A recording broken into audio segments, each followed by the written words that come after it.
বৃহস্পতিবার ঈশান নামাজের পরে কেউ আমলটি করতে পারে, আল্লাহ তাআলা শুক্রবার আসার আগে তার ভাগ্য খুলে দেবেন ইনশাআল্লাহ। কেউ যদি ঈমান ও ইয়াকিন সহিত করতে পারে, অনেকে বলে হুজুর আমল করি কিন্তু ফলাফল পাচ্ছি না। ফলাফল পেতে হলে আপনাকে ঈমান ও ইয়াকিনের সহিত আমল করতে হবে। ইয়াকিন এটি জীবনের অন্যতম গুরুত্বপূর্ণ অংশ। ইয়াকিন ছাড়া যত আমল করা হয় সব আমলগুলো হচ্ছে নসি, কোন আমল আল্লাহর দরবার কবুল হবে না। ইয়াকিন এটি গুরুত্বপূর্ণ অংশ।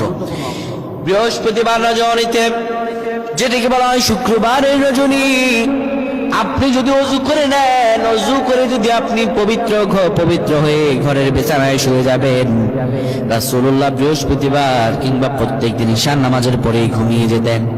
আপনি পাক পবিত্র বিছানায় শুয়ে সূরাতুল মুলক তেলাওয়াত করবেন। সূরাতুল মুলক তেলাওয়াত করার পরে এরপরে আপনি 7 বার পড়বেন আল্লাহুম্মা গফিরলি ওয়ারহামনি, আল্লাহুম্মা গফিরলি ওয়ারহামনি। এই পরে দুটি হাতের মধ্যে ফু দিয়ে চেহারায় লাগাবেন, আমার আল্লাহ রাব্বুল আলামিন আপনাকে ক্ষমা করে দিবেন, রিজিকে বৃদ্ধি দান করবেন।